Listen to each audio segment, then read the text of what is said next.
What's good, YouTube? It's your boy KNeutron. We back at it again with another video, man. So as y'all saw in our last video, we was doing a Wuthering Waves reaction, cause you know this game is coming out soon. So I thought, why not check out this video titled "Everything You Need to Know About Wuthering Waves." Let's get into it, man.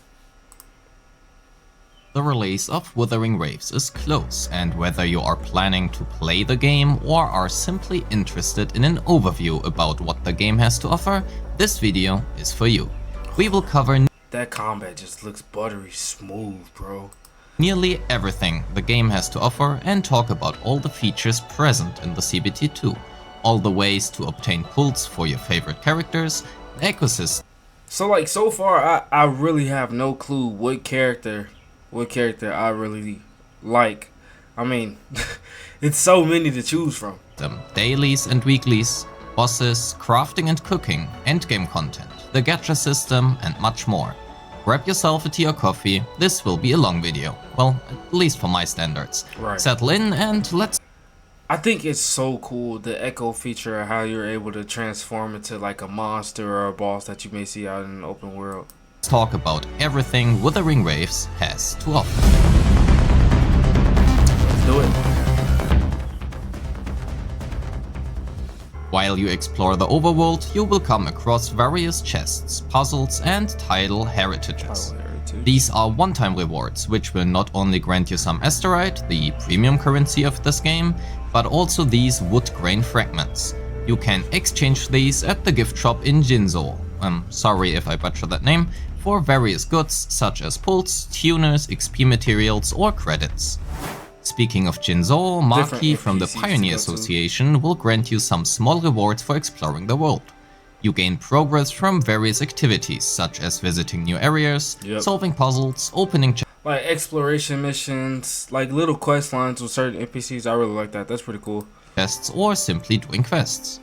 These rewards also include unlocking the portable waypoint at level 2, the casket scan function at level 3, and the loot mapper at level 4, which will allow you to search your nearby area for chests. But let's talk about the casket scan, or to be more specific, what caskets are even in the first place. Close to Maki, you will find the relic merchant Chenpi. During your exploration, you will I like his outfit. come across Sonin's caskets. They are basically the equivalent to Genshin's Oculus, and you can trade them in for rewards, such as asteroid, pulls, wave bands, or breakthrough materials for your MC. Wave bands are basically this game's version of constellations. I will get back to breakthrough materials a bit later into the video. Let's continue with the crafting systems. In the northeast of Jinzo, you can find this. So based off this, it's really looking like there's gonna be an abundant amount of NPCs that we're probably gonna have to go through in order for us to get like certain systems or certain items to be required. As long as it doesn't confuse me, I think that's fine. Synthesizer, which allows you to craft some HP recovery or revival items, portable waypoints, or use lower level materials to craft higher level ones. These items are used for breakthroughs, ascensions, and upgrades from weapons and skills. Furthermore, crafting items here will grant you proficiency, which increases your synthesis level, rewarding you again with some asteroid and XP materials. Uncle Way's weapon franchise allows you to buy weapon breakthroughs and skill materials up to a certain limit every week for some shell That's definitely gonna be my favorite place to go to. It's definitely the weapon upgrader and weapon leveler. Because you already know, if we are under leveled, especially in a game like this, I will not survive. The currency used in Wuthering Waves. Since shell credits are easily obtained and farmable without spending stamina, this is certainly something to buy every week.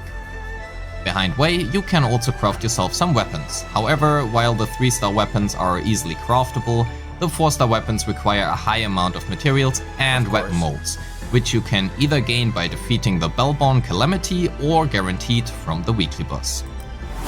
I think it's really cool because a lot of these systems that I'm seeing in Wuthering Waves are really relatable to certain systems that I did see when I was playing Punishing Great Raven. So I definitely can't wait to see how Kuro Games really incorporates certain systems that they had in PGR and how they're going to improve. And like how they gonna really make them better in Wuthering Waves, because Wuthering Waves is really on like a grander scale, especially with being an open world and with their storyline that they're going for. At Mahei's grocery store, you can buy materials for cooking.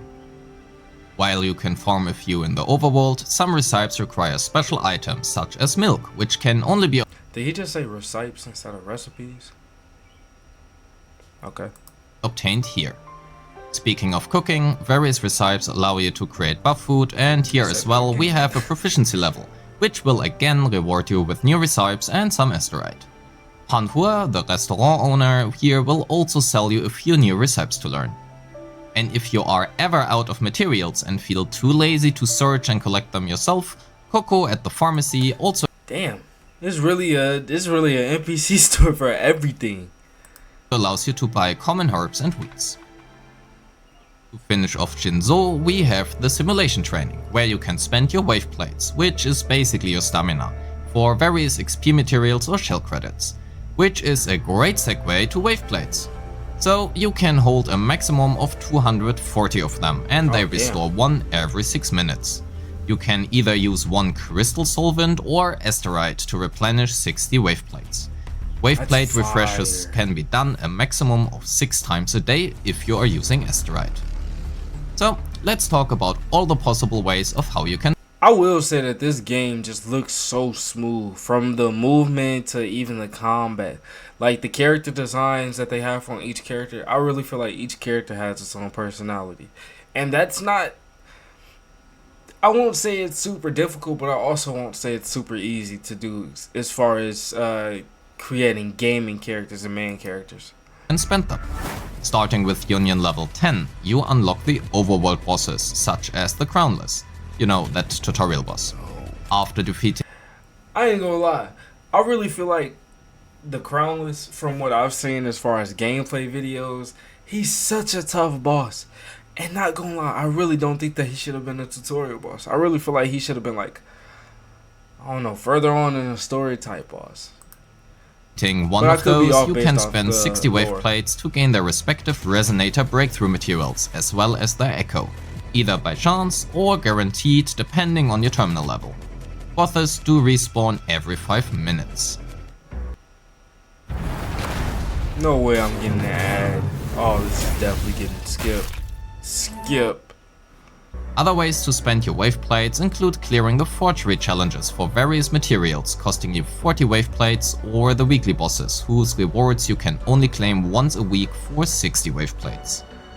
Discord's tessets are also a way to spend your wave plates to obtain some echoes, but personally I highly advise against that, as overworld farming is way more efficient and does not cost you any. So basically, when it comes to, I don't know. Wave plates whatsoever in the first place. When it comes to like challenges, however, if they do, I would definitely think that like daily challenges and I mean it's really different when it comes to like a gacha system than other games, because you have, I don't know, the question really goes to what's the difference between, you know, a live service and a gacha, and how does a gacha really make its system better than a live service? If you could get what I'm saying, I don't know. Change anything here, and it does become worth it, I will let you know in a pinned comment. Again, this is based on CBT2. That being said, let's talk about what all these materials are used for. Well, mainly characters and weapons. Characters in Wuthering Waves are called resonators. While you get Rover, Chixia and Yang Yang for free within the first minutes of the game, other characters are obtained through the gacha system. More on that later. Actually, that is not entirely correct. You can also claim Yuan Wu for free after reaching a certain break. Yo, he just looked like badass. Like, he just looked tough. See, this might be a character that I might have to pull or play. You know what I'm saying? Just because he like, look at this kid. Look at, my man has blue hair and a gray beard. And he look like he like 25. How do you do that? Breakpoint in the Tower of Adversary, which is this game's equivalent of Genshin's Abyss. Leveling Resonator requires, well, Resonator experience materials. And leveling weapons, right, you guessed it, weapon experience materials. Of course. Reaching level 20, 40, 50, 60, 70 or 80 requires you to ascend the character to continue leveling them further. However, character and weapon ascensions are locked behind your Soul 3 phase and require breakthrough materials. If you are wondering what this ominous Soul 3 phase is, basically that is your world level. Every 10 union levels, your Soul 3 phase will increase by 1, but at union levels 20, 40 and 60, you will need to pass a trial to further increase the Soul 3 phase. I think that's really cool. I don't know who I was talking to about this recently, but I really like when games incorporate a system of kind of like a test to test you for the new level that you are going to be going to, or kind of like a I don't know. I just really like systems like that. Like in Warframe, for prime example, they have your mastery rank test, where you have to do a certain amount of things before you can like change your mastery rank. And if you can't beat that quest, you don't change your mastery rank. I think that's really fire. Enemies will get significantly stronger at least. Many of them do not only gain more stats and HP, but also entirely new movesets. See, and that is what us gamers really want. If you're gonna increase the difficulty on an enemy, please change the moveset, make it more difficult. Don't just give him an extra boost of damage. Don't just give him an extra boost of health. It just takes him longer to die. He still has the same movesets. I mean, and if you really think about it, if you continue to do that, I mean, players really, you get bored with certain enemies because you're like, oh, here he goes, there goes that slash, there goes that dodge roll. You know what I'm saying? I really like that. I'm glad that Wuthering Waves is definitely incorporating that feature. Ascending your characters will also unlock higher levels for your skills. However, you will still need to level them, which is what you need the skill materials for. Each level increases the skill's effectiveness by around 5%, which means the difference between level 1 and level 10 is about 50%, at least when speaking of damage. Again, this is based on CBT2 data, and also keep in mind, while 50% doesn't seem much at first glance, keep in mind it does scale with all your other stats. Of course. But in any case, the most damage you will gain comes from your weapons and echoes. Since I already have made an in-depth video about the ecosystem, you can click the link in the top right hand corner if you are interested in that. I will not go. That mug is fire. Is that an ice boss? Like, look at the environment. Bro, when I tell you I'm so hyped for this game, I mean it. I am so hyped for this game. Go too deep into the system in this video. However, I do want to mention that they have decided to make various adjustments to the echoes, and I think that is great. The overall system is still the same. And you can take that boss as an echo. Yo, that's so fire. That's so fire. Stats and rolls will be different, and there now will be a way to convert unenhanced echoes into new echoes. Also, thank God, a certain percent of tuners will be returned to you when using tuned echoes as fodder for others. Also, they will narrow down the stat roll changes, cause honestly they have been quite atrocious. Anyway. Echoes are obtained by killing enemies in the overworld. Of course. The best way to target specific echoes is using the tracking function, which will lead you one by one to every enemy in the world. Echoes come in 1, 3 and 4 costs, depending on the strength, and each echo can be between rank 2 and 5. To be honest, every echo that's not rank 5 you can throw away after some time, since the stats rank 5 echoes grant are just so much higher, it's like not even close. This also means please save your resources and do not level rank 4 echoes past maybe level 6 or level 5.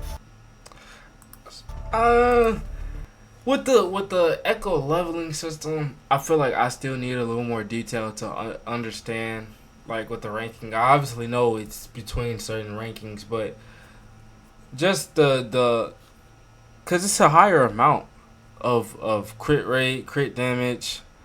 I mean, exponentially actually. But I mean, obviously we're gonna be looking for the rank 5 echo. It's just, is it gonna be harder to find? We'll find that out. Level rank 4 echoes past maybe level 6 or level 5.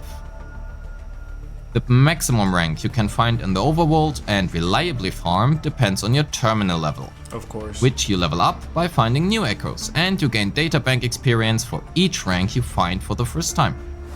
Every terminal level will also increase your maximum stamina and grants you some asteroid. Rank 4 echoes are obtainable after level 8, and rank 5 echoes can be farmed after level 15. Regular enemies are classified as 1 cost, elite enemies are 3 cost, and overlord or calamity enemies are considered 4 cost. Characters have a loadout called cost, and the sum of all echoes equipped cannot be higher than said loadout, which is either 8.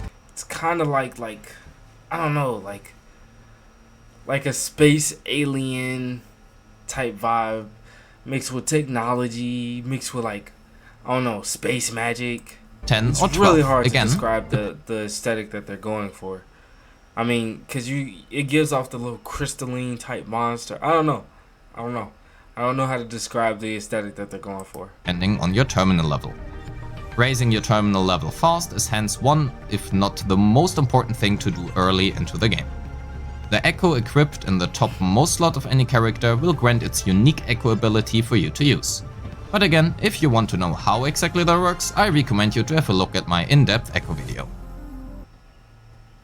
I get another ad. AFK Journey, I will never play this. Let's talk about the weapons. Weapons follow the same formula as characters, requiring weapon XP and breakthrough materials to level and ascend respectively.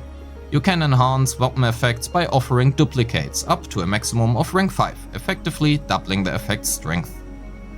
Duplicates of characters will be translated into wave bands, which you can use to unlock their node sequences, capping out at node 6.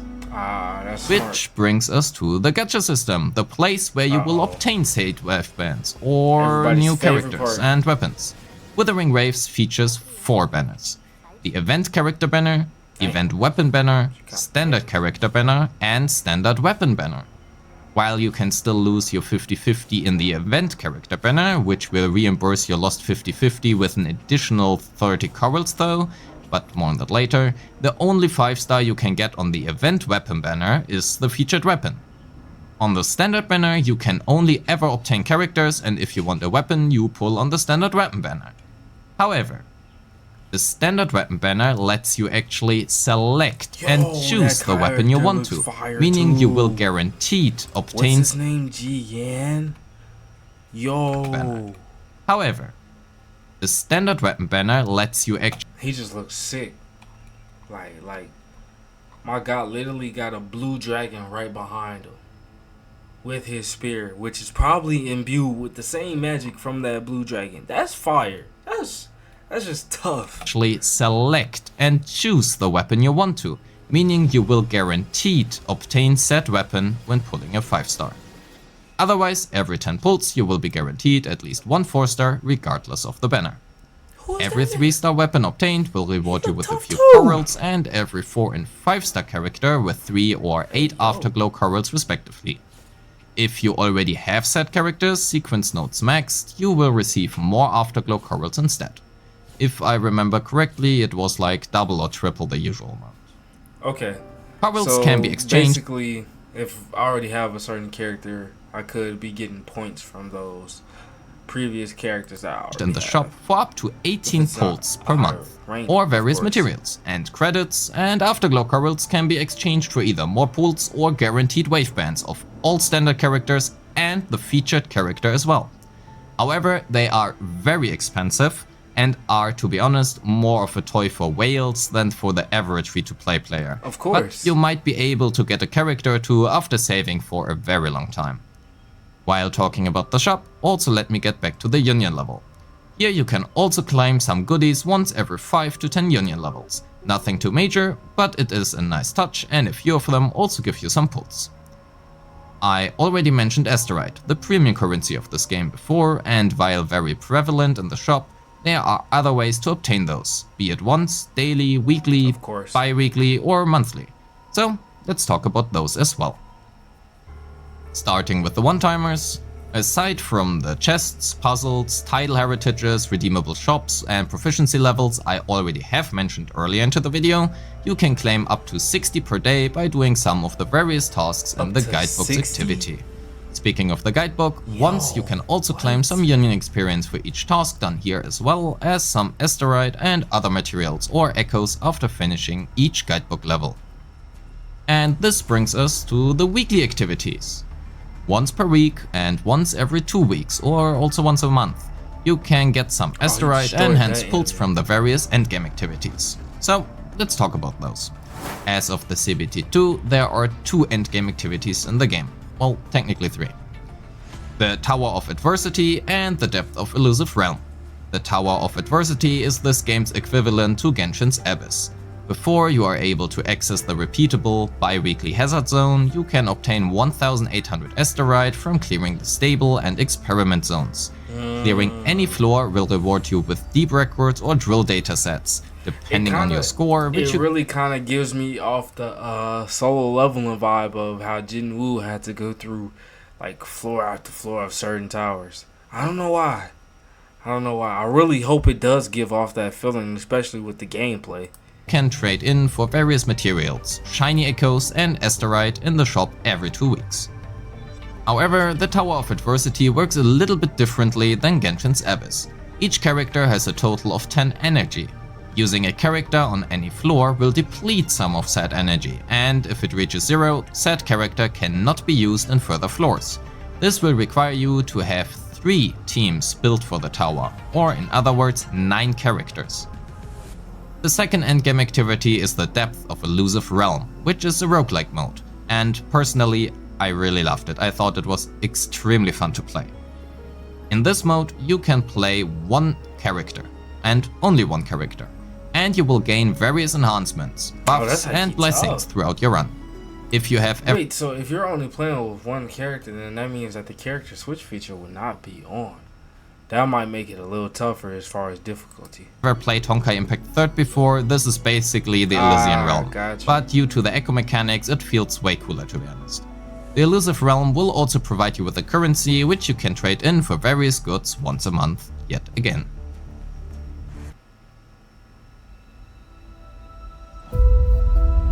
EVE Online is a vast universe. No way I'm getting another ad, bro.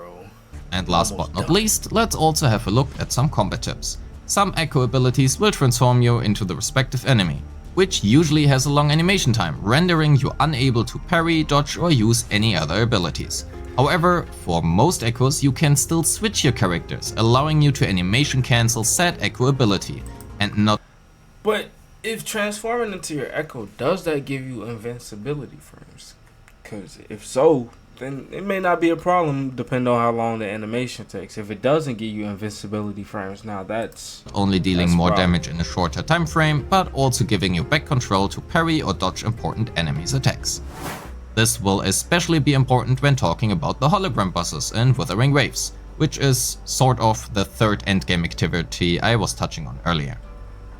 Holograms are basically extremely buffed up versions of your regular world bosses.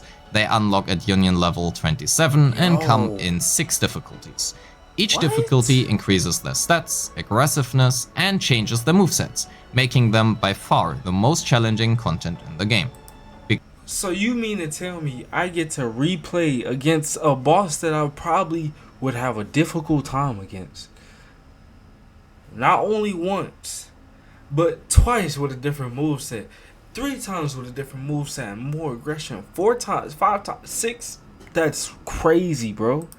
Because of the difficulty, they only grant a small one-time reward, as not every player will be able to defeat all difficulties at once.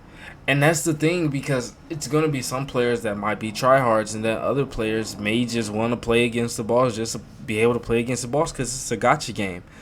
But if we're talking about 6 different total rankings for these bosses, oh, it's definitely going to be some bosses that people aren't going to be able to get past. For sure. Last but not least, let me talk about 2 more things. Well, 3 actually. Shiny floating asteroids on the overworld, shiny echoes and the battle pass. Once in a while you might come across these little things, which will reward you with a small amount of asteroid when collected. I have no idea how often they appear, what triggers those, or if they are kept to a certain amount per day, but I have been able to find up to 3 within the same day once. Speaking of shiny asteroid, let's talk about shiny echoes. The Pokemon enthusiasts may already know what that is indeed referring to. Of course, they all know what shinies are. You are able to find echoes in a different color compared to their usual one. As far as testing has went during the CBT2, it seems like those always have a chance to spawn within the same place.